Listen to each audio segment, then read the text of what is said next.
Okay, so can anyone see that? Big data science, all this stuff's getting a lot of column inches in the press. Everyone's talking about it, and yeah. So what is it all? Here we go. It's becoming very sexy. Keep saying it's the sexiest job in the next 10 years will be statisticians. So that was 2009. And then we're now data scientists, not just the next 10 years, we're the sexiest job of the 21st century, even. And not just the sexiest job, but the sexiest job on the planet. So people are talking about us, guys. And yeah, hopefully tonight we're going to have a bunch of talks that are going to explain what it's all about. So data science is the sexiest job no one has. So basically this is saying it's an unfilled market. You know, you hear reports saying in the next 10 years there's X million shortage of data scientists. I don't know about you guys, but I'm not seeing that personally. People coming knocking on my door, but everyone's talking about it. Okay. And this is actually a graph of the data science meetup members kind of over time. So we started back in April, and we're now at I think over 1,200 members as of today. And you can just see that the kind of interest, it's kind of grown and grown. But how has it grown? Using Tableau. Seems quite linear, because Tableau's got to draw a trend line option. But is it linear? We can stick a polynomial figure. Okay, so which one are we using? And where we're going to be next year. So if we extrapolate the linear line, we're going to have 3,000 members this time next year. If we use the polynomial line, we're going to have 8,000. Time will tell. So the whole point of this,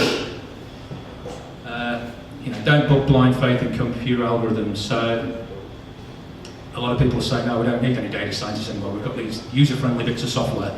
We'll just press a button and marketing people can do it all. I don't buy that, to be honest. We do need skilled people, which is literally what these groups are all about. So my personal interest in this is getting these groups together to basically educate people. And my selfish interest for starting this was actually to pick talks where I wanted to learn about a particular subject. I thought it was a good way to actually learn myself. If I'm in charge, I can decide who talks, and I can pick the speakers that are going to teach me something, because there's a lot I don't know. Okay, you're also part of a controlled experiment. Did you know that? Has anyone not heard of the pizza algorithm? Has anyone heard of the pizza algorithm? So the pizza algorithm is the data science meetup group to try and predict how many pizzas we eat every meetup. And today's parameters in the algorithm. Is Monday a good day? We've got this theory that there's certain days of the week that are more popular than others. Are people less click happy if they're required to pay?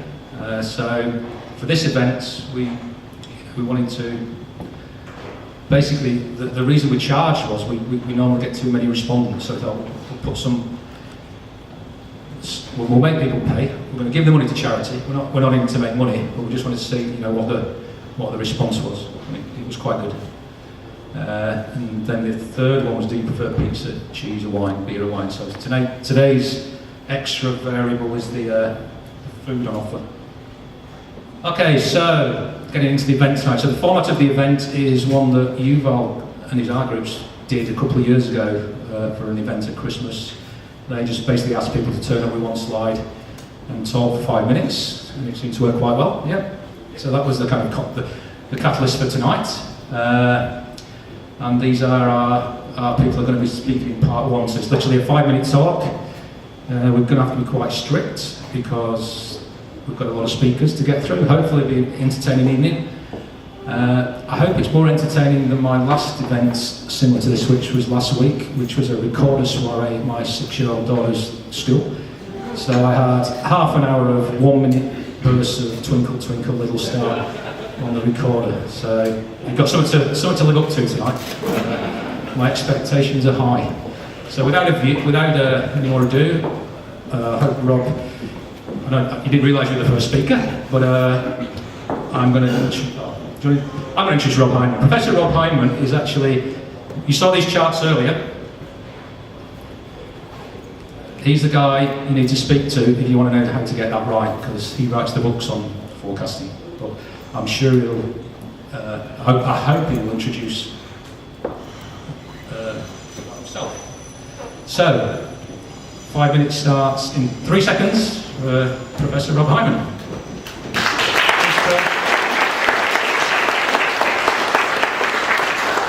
Now, if you'd gone into the menu in Tableau and clicked on forecast for the time series you had there, it would have used an algorithm that I wrote. And I was interested to see what was going to happen there, but you didn't use it.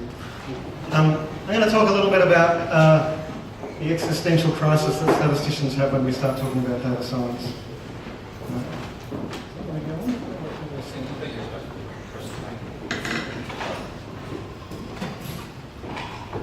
Okay, so I'm a statistician, I'm a professor of statistics, and if you wander around the statistics blogs, you'll see people getting a little bit angsty about what's happening in the data science world. So Larry Wasserman is another professor of statistics, quite well known in Canada, and he wrote this last year: if you're analysing data, you're doing statistics. You can call it data science or informatics or analytics or whatever, but it's still statistics. So he was claiming that it's just another name for what we've always done for the last 100 years or so in statistics. Another blogger, also very well known, is Andrew Gelman, Columbia. And he wrote a blog post called "Statistics is the least important part of data science," and where he wrote, "There is so much that goes on with data that's about computing, not statistics. I do not think it would be fair to consider statistics as a subset of data science." Sorry, I do think it would be fair to consider statistics as a subset of data science. Statistics is important, don't get me wrong. Statistics helps us correct biases, estimate causal effects, regularise so we're not overwhelmed by noise, fit models, visualise data. I love statistics, but it's not the most important part of data science, or even close. So there's two very different views on the relationship between statistics and data science, and I thought it might be interesting to just reflect on that here today, since we've got various groups here. So you might have seen this diagram, which is floated around the blogs as well, in which data science is defined as something like the intersection of hacking skills, mathematics and statistics knowledge, and substantive expertise. I hope that's not true, because I've never met anyone who would fall into that intersection. I don't think it's possible to actually be an expert in mathematics, statistics, computer science, and the application discipline. And so I don't see that as a good definition at all. Another person wrote this: a data scientist is someone who is better at statistics than any software engineer and better at software engineering than any statistician. Again, I haven't met anyone yet who would fit that definition, but yet I claim myself to be a data scientist. So what is a better view of the world? So this is another Venn diagram that someone came up with.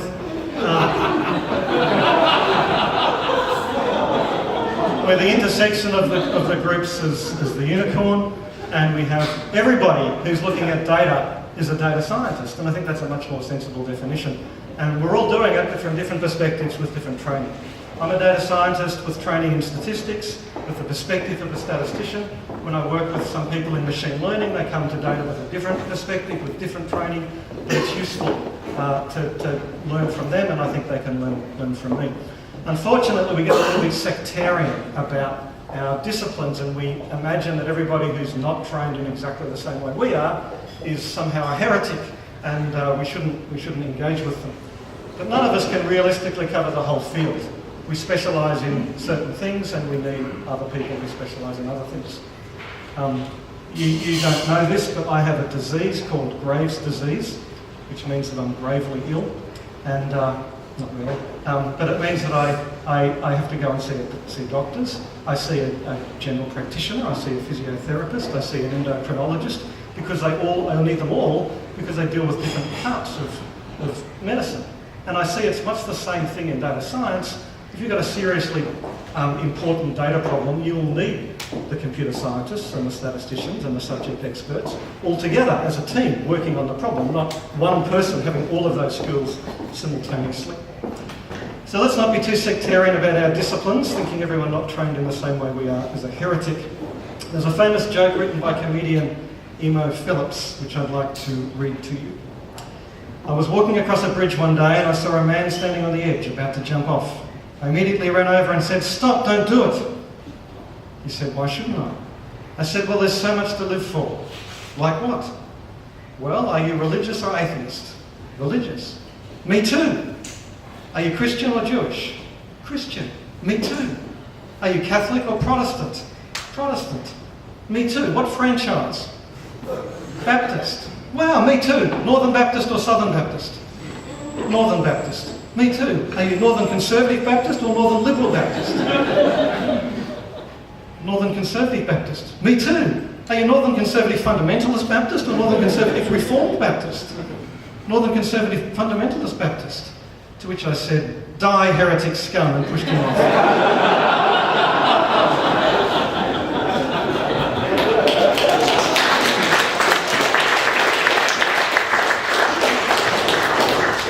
Thanks, Rob.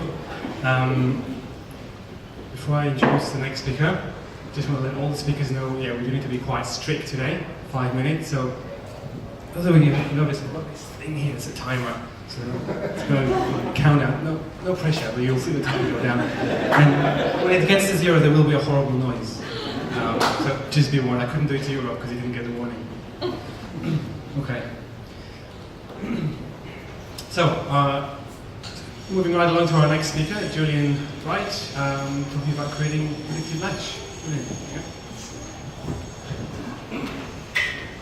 Thanks, Rob. And so I'm talking about creating predictive match. I'm the co-founder and CTO of a small business, a little startup.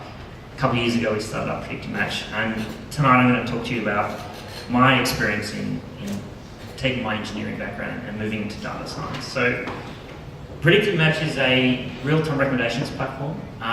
So we've got customers in the classified space. My background is actually online media, so I've worked 15 years as a developer moving into architecture, and then seeing what was happening out there in the search world, the social world, and all those other places that we're innovating. I was like, well, this is really boring. We're using search for everything. There's got to be a better way, and of course there is. It's happening quite a lot in retail and various other industries, but in our field of classifieds, it wasn't really happening. So we built Predictive Match. We've got a bunch of customers using this as one of them. Property, as you can see, 4 million users on site, 700,000 listings. Every minute we get about 1,000 transactions. So it's not a high volume site, but it's a pretty efficient one that happens in real time. So we have a lot of data. We basically use user behavior to do the recommendations. There's a couple of ways you can do recommendations, but user behavior is a great way to do it. And we provide quite a few insights with our application around the engagement. So this is more common these days than it used to be. You used to just get ads and people would like, great, that's 1,000 impressions for 50 cents or whatever it is. But people want to know about who's engaging, who's seeing it, how they're clicking through and converting. So we make that all visible to our publishers. Okay, so getting to the meat. My background's in engineering, and to talk a bit about how recommendations work, at least from our perspective, is we can capture some user signals. So we've got search behavior, view behavior, inquiry. You can think of that as a funnel, right? Classic analytics piece where you get closer to the inquiry, it's more relevant. So we use that to help score our signals.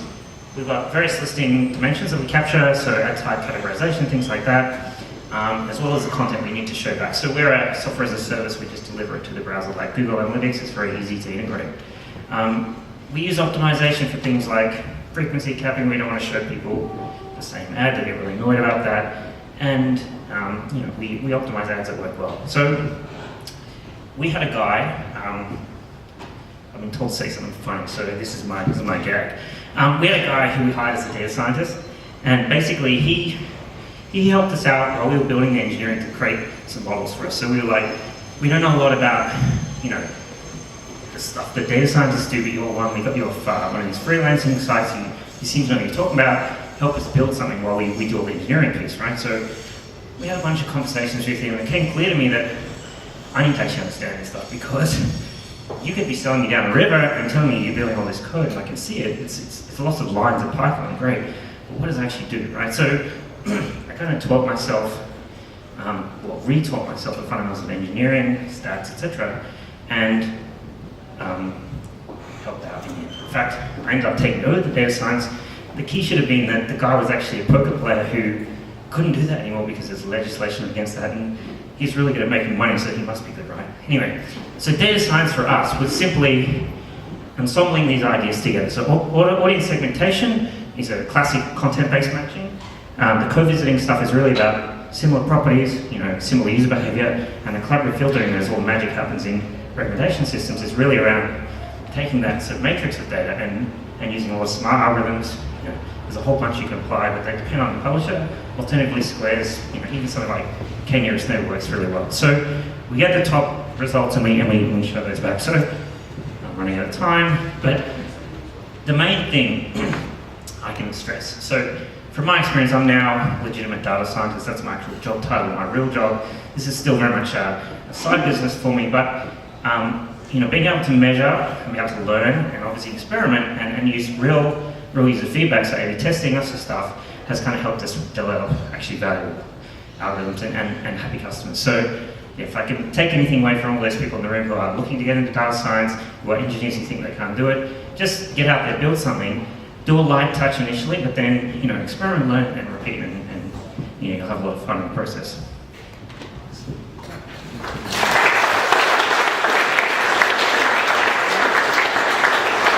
Thanks, Julian. I'm not sure what that horrible sound is. I was really hoping to hear it. Good.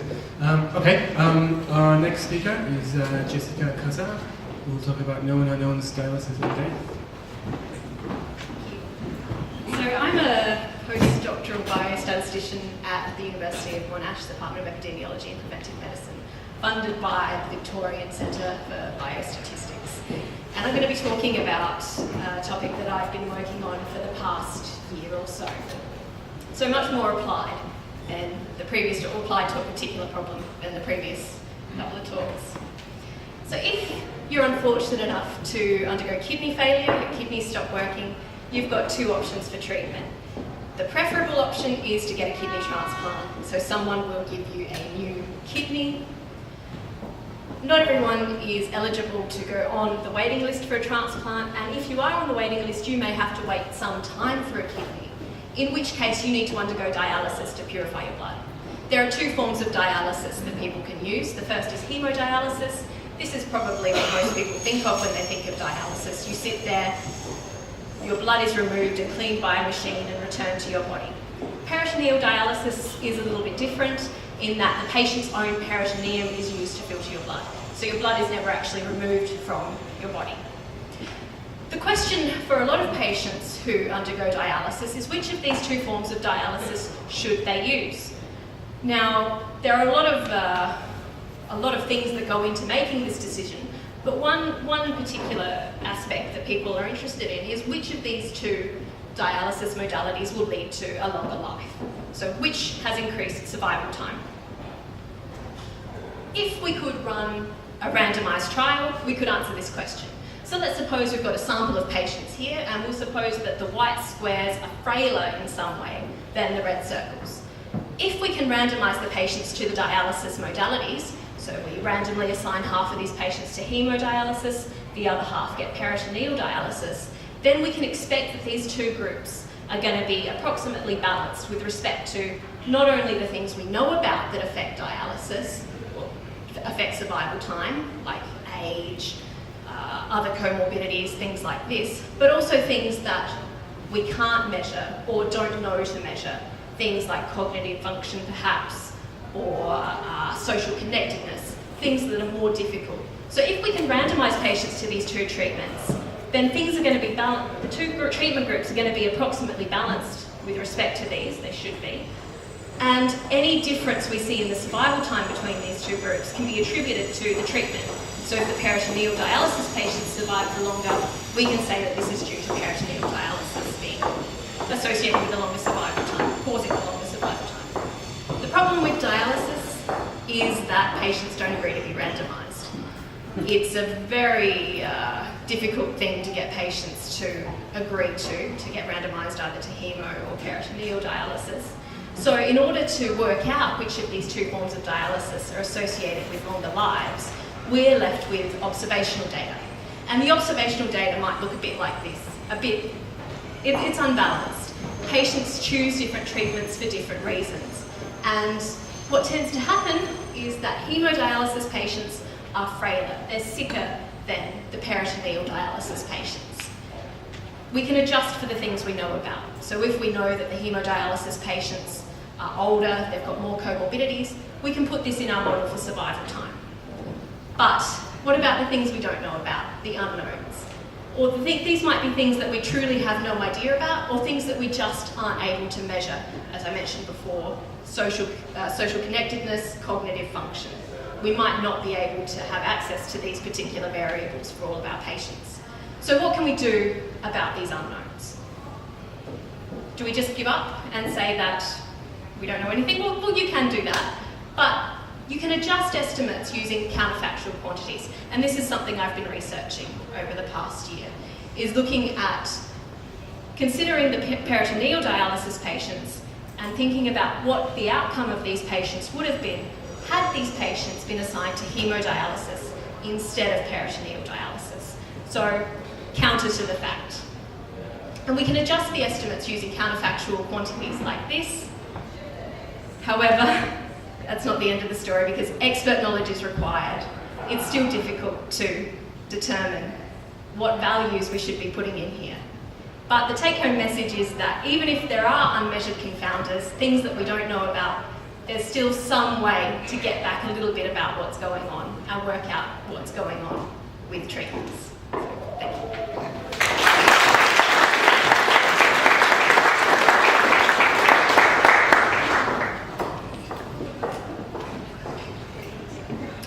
Okay, our next speaker is Eugene from Deloitte. Hi, my name is Eugene. I'm from Deloitte, currently a senior data analyst at Deloitte.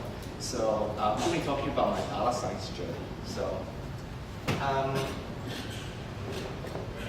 back in 2007, when I graduated from the college in Masters in Econometrics, as to build on Rob's comment before, I felt that everyone was talking about data science, but there's machine learning, there's mathematics, there's programming there. So I felt kind of left out, given that I haven't been able to program at all, and I don't actually know what machine learning is. So basically, what I did was in 2007, the first sort of journey I did was 2008. I started taking some YouTube classes on linear algebra. So I don't know if you heard of this professor from Professor Gilbert Strang from MIT. So I sort of spent a year trying to understand what it is about matrix algebra, get an understanding of pattern recognition. In 2007, I took a course on YouTube as well on machine learning by Andrew Ng. So it is now known as Coursera, but back then it was still on YouTube, and basically it was like an 2-hour long lectures that you had to sit through. So basically, for those 2 years, I sort of sat through those lectures to get an understanding of what that industry is about.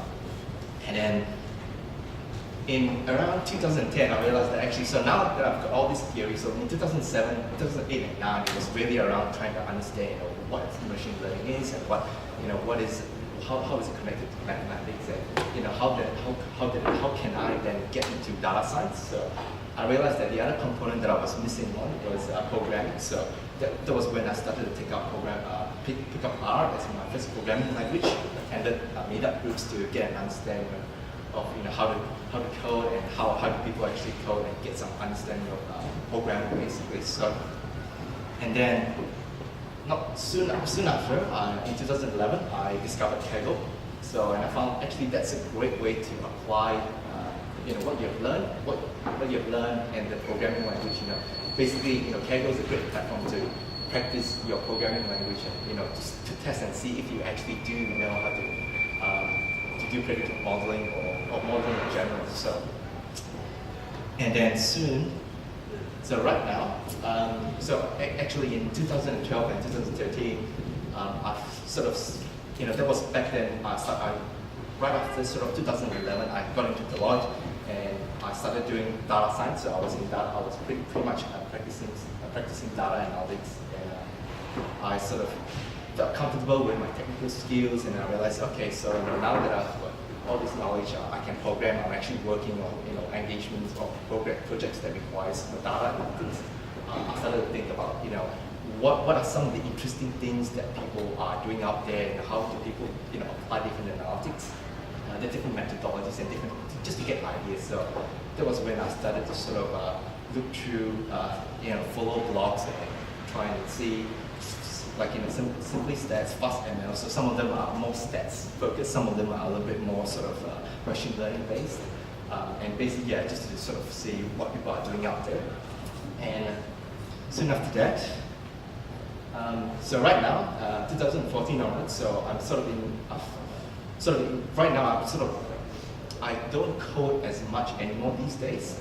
I do a lot of data visualization. So for me right now, it's really around, now that I've got, now I can build all these models and do this, get this really insightful business commercial ideas, and how do I then present it back to someone to actually communicate, your ideas effectively. So right now I'm sort of, more into, so trying to understand, playing a lot in Tableau, trying to get an understanding of what's the best way to communicate your ideas. So looking through a couple of blogs as well, and so I suppose the take-home message here is that, so this is sort of like the journey that I followed back from 2007 to 2014. So these are sort of the pathways that I had to sort of go through to get to where I am now. So so hopefully that will help. If you're anything like me, hopefully that will help.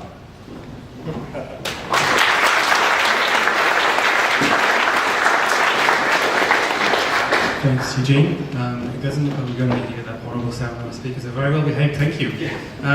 Before I introduce the next speaker, just forgot to mention earlier, as you noticed, we're not doing question time because we were just wanted to get through our speakers, but there'll be plenty of networking time to ask any of our speaker presenters anything you like. So, on to the next one. Lucy Bland from University of Melbourne. Hi, so I'm Lucy Bland. I'm an ecosystem risk analyst at the University of Melbourne in the School of Botany. So I'm going to give a pretty general talk on monitoring global biodiversity. So first of all, why should we do it? So we need global data, lots of it, to monitor progress towards international biodiversity targets, such as the Aichi 2020 targets. We also need a lot of local biodiversity data to guide conservation planning, land use planning, seascape planning, and also ecosystem restoration. So how do we go on about getting all that data? So, for example, we can integrate different indicators within a framework, such as the pressure, state, and benefits response framework. So, for example, here at the top, we can have the pressures, such as global effort in monotroll fishing or human appropriation of net primary productivity. We can have a lot more indicators in those. And also, for example, we're very much interested into the different states, such as fish stocks with, say, biological limits, or the Living Planet Index, which is the geometric mean abundance of populations of vertebrates around the globe. So basically, we have all these huge amounts of data, usually from 1950, and it's quite difficult to integrate it, because they come from a variety of sources. So that's the only time I went into the field to collect genomics data, because I just sit at a computer most of the time, so I just pretended to do biology. So the hard way, really labor-intensive way to do it is to go into the field. Most of what I do is take remote sensing data. So for example, here we've got the Aral Sea since 1977, so we can look at the collapse of ecosystems in that way. Then we've got lots of other forms of biological data. So for example, we can look at bioacoustics. So here we're comparing bat calls of different species with just average noise. We can also have a lot of telemetry data, so insects, birds, lions, where they're moving around. Are they susceptible from disturbance, for example, fishing or agriculture? A really new area here at the bottom are camera traps. So basically we can leave cameras in the forest for a month at a time, and we can take photos of whatever is moving. So it's actually quite difficult then to analyze that data and get abundances of different species because of the angles. We're also investing a lot in citizen science. So here we've got the Instant Wild app, where basically any person can download an app, monitor the species that they see in their garden, see on a safari, and update all the status of that species, see if it's disappearing. And then finally, we can also use drones and little planes and do aerial surveys, but that's usually for smaller geographical areas than remote sensing. So what are the challenges? So as I mentioned before, we need to integrate these data from so many different sources. And unlike other departments, for example, IPCC, that actually most of our data is completely ad hoc. It wasn't measured for global biodiversity monitoring. It was usually measured for local scale studies. So for example, here we've got the Living Planet Index, so abundances of vertebrate species. And you can see it's completely biased to Europe and North America. So once you get these data, how do you actually get meaningful trends about what's going on outside? So that's what I did my PhD on, so look at the different methods of imputation for biased data. Then we've also got generally very badly behaved data. So here we've got some animal movement data, lots of correlation going on. When we do a lot of spatial analysis, lots of spatial autocorrelation. When we look at different species, we've got phylogenetic correlations. That's when species are not evolutionarily independent. We also got tons of time series. In terms of the machine vision with the camera traps, we need to distinguish little leopards that all look the same and bats that sound the same. So that's pretty tough. Then the other challenges are there at the bottom, just really moving into a predictive era. So for example, basing predictive systems onto climate change predictions and looking in the uncertainties both into the climate change data and also the biodiversity response data and the conservation response. Because humans have a feedback with their climates and also the biodiversity around them. And then finally, so that's kind of what I'm working on, so it's ecosystem risk analysis. And unfortunately, we still have very poor knowledge of the mechanisms behind biodiversity. So unlike physics, we don't really know why things are happening and why ecosystems are collapsing. That's it, thank you.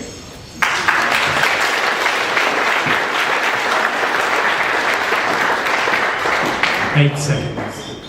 8 seconds. So close. Okay. Next up is Maksud Ibrahimov. Is that yours? No? Oh, yep.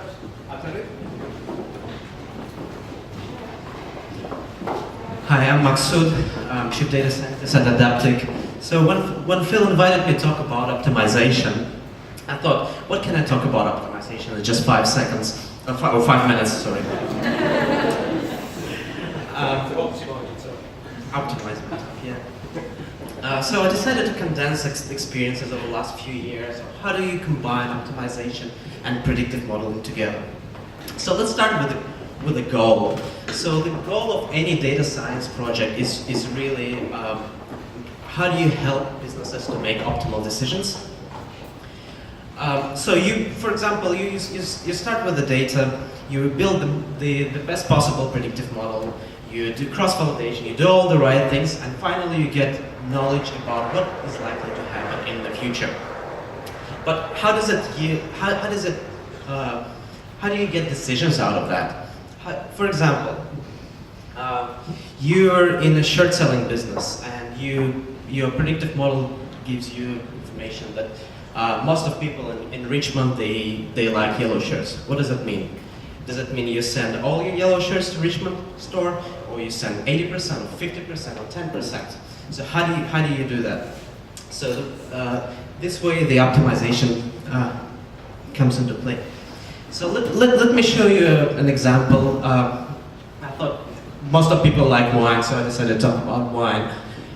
So this is example project I've done a few years ago from the wine producing company.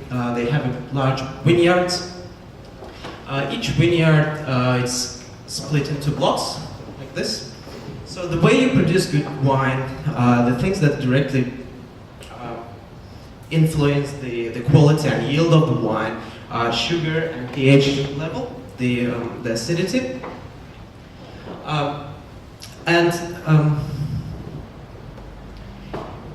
The way you do it, the company measures these two parameters every few days. So here, this way, you can build the best possible, or pretty good predictive model.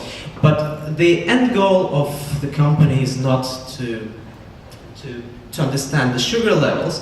The end goal to maximize yield. So how do you get yield out of these graphs? So that's where you produce this predictions and feed it to the optimization engine. And then optimization engine will tell you, okay, for the best yield, you take this block first, and then this one second, and third, and so on.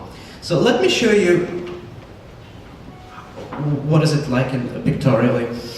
So you have your inputs, you have your predictive analytics and model, and this gives you predictions. In order to get decisions, or the optimal recommendation, or the schedule in that case, you take your predictions, you put it into your optimization engine, you feed your inputs into optimization, and this way you get your decisions.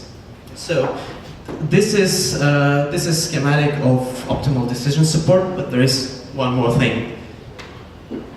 So because our world is not static, it changes over time, you need optimization and predictive models that work well today won't be working well in a year's time. So you need this final thing, which is adaptability model. Then this adaptability model, it takes decisions and what really happened, the actions. It takes them, it compares them, and feeds back to predictive analytics and optimization and tweaks their parameters. So they evolve over time. So, and they adapt to the current environment. And that's how you do the optimal decision support. Thank you.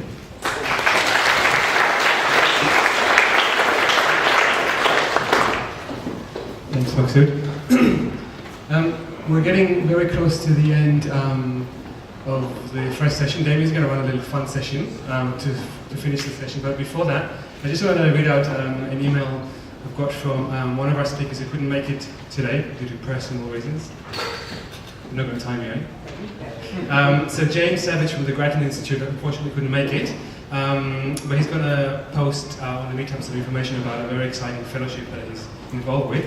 The Eric and Wendy Schmidt Data Science for Social Good Fellowship at the University of Chicago. It brings together around 50 data scientists from around the world for 12 weeks and gives them some seriously challenging problems in data sets to work on, all in the name of the social good. Sounds great.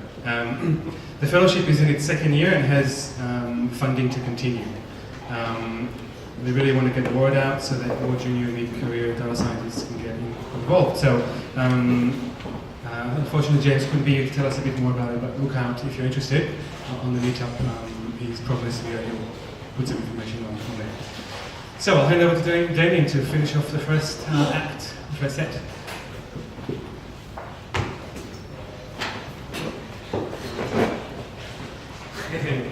Thanks, Ivan. So hi everyone, I'm Damian. I work as a statistician in medical research. But today, I'm going to tell you about my wedding. About 4 years ago, my wife and I got married. And one of the things that was a sticking point when we were planning was working out exactly who to invite. And if you've ever had to organise a wedding, you realise this is actually not a trivial decision. We had many people we wanted to invite, lots of family and friends, but our venue had a fixed capacity. We could only fit about 110 people comfortably. And we had many more than this that we might wish could make it. Now, if we knew who could make it and who couldn't, we could easily come up with the guest list and would have we'd fill out the menu. But unfortunately, not everyone can make it, and we didn't want to have lots of empty seats lying around. That would be a waste. So we had to work out what to do. So we thought about how do other people go about solving this problem. So one way is to have multiple rounds of invitation. So you have your A-list of friends, and you invite them, and you get replies, and you see how many extra spots you have, and then you get your B-list and your backup list. You send invitations to them, and then hopefully eventually you fill up your venue. Well, this will probably work well at filling up your venue, but you can imagine what happens when your B-list friends talks to one of your A-list friends and says, "Oh, you got your invitation 6 months ago? I must be on the B-list." So we didn't want any of that happening for us. Now my wife is quite risk averse. She said, "Oh, let's just invite 110, and that way we're not going to have any issues." And I thought, no, that's just a recipe for lots of empty seats and disappointment. We're not going to have that, no way. So another thing people do is they set aside extra money in case more people come than planned. Well, that works okay for money, but our venue doesn't expand and contract, and it's a fixed size, so that wasn't going to work for us either. And what one of my friends did for his wedding was he called around all of his friends ahead of time to work out if they could come, and once he knew that, then he sent out invitations. It's pretty crazy. It was too crazy for us. So that left us with just one option, which was to send out one list of invitations, the way most people do it. Which means we only get one shot at it. We had to work, in order to fill up the venue as much as possible, we had to overbook, just like airlines do. So we had to work out a way of working out, how much can we overbook and still be safe. So we needed a way to estimate our attendance rate. Now these days, it's quite fashionable to work on problems with big data. Now what we faced here was challenges that was even greater. We had no data. It's just like when Phil was starting up the meetup group, he had to work out the pizza algorithm with no data. Luckily, we don't have no knowledge. We have some information from what other people might do. So we just have to use it the best we can. So we need to work out a way of guessing how many people are going to come to a wedding, or as I like to say, guesstimating how many people will come to a wedding. And we approached the problem similar to how Phil approaches the pizza algorithm, with a little bit of extra detail. So what we did was, we categorized each of our family and friends into 4 groups, depending on how likely we thought they were to come. And for each group, we assigned a probability, again, based on our best judgment. And this is good. Now, what we can do is pretty easily calculate what the expected attendance would be. So here is an example. Here we have 139 people we're inviting, and we expect about 107. Most people might stop here and go, "Oh, that's great. That's less than 110. We're done. We're safe. Let's do it." But my wife, who's an engineer and sometimes has to deal with data, she wasn't quite so easily convinced. Saying, "Oh, well, what if 108 people come? Does that mean your prediction's wrong? What about 109? 109, 107, it's about the same. It's accurate. What about 115? Is that a plausible number to come if these assumptions are true?" So what you can see is that a single number is not enough to answer the question.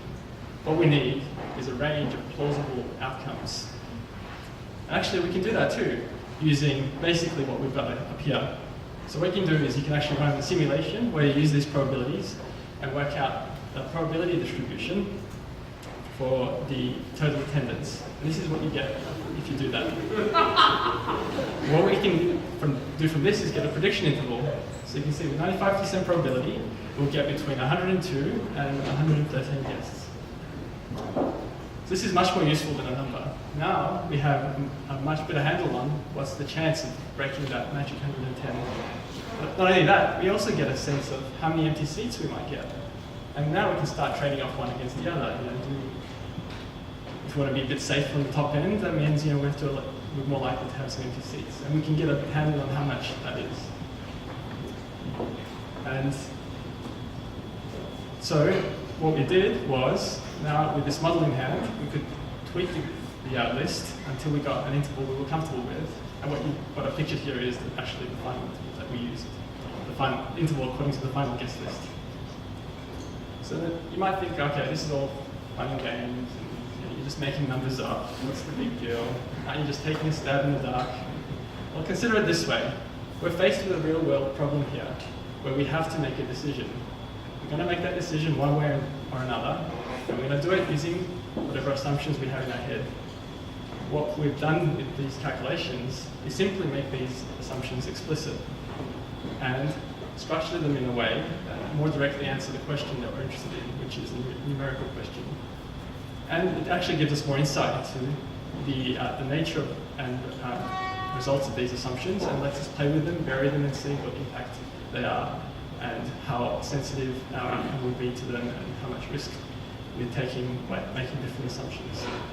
So actually it's quite a useful tool, and it gives us much more confidence about what our assumptions really are and how much they matter. And it was because of this that I could convince my wife to allay her risk aversion and let us invite 139 people.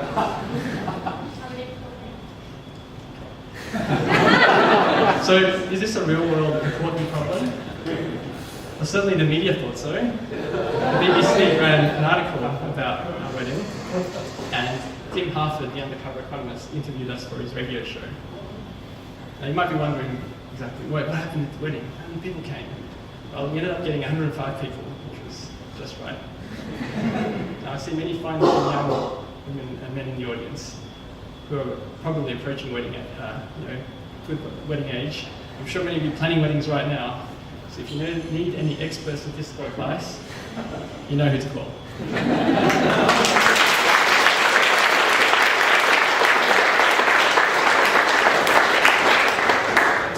Thanks, Daniel. I don't have anything funny to say. Yeah, nothing more to say about that. That's the end of the first session. Thanks to all our speakers for the first session. I'm glad I didn't pay for that app because I didn't really need it. Well, we'll see the second session. We've got 20 minutes for some more networking. I think the pizzas might be gone, but there's cheese, wine, and more beers, I think. So help yourself, and we'll be back for more in 20 minutes.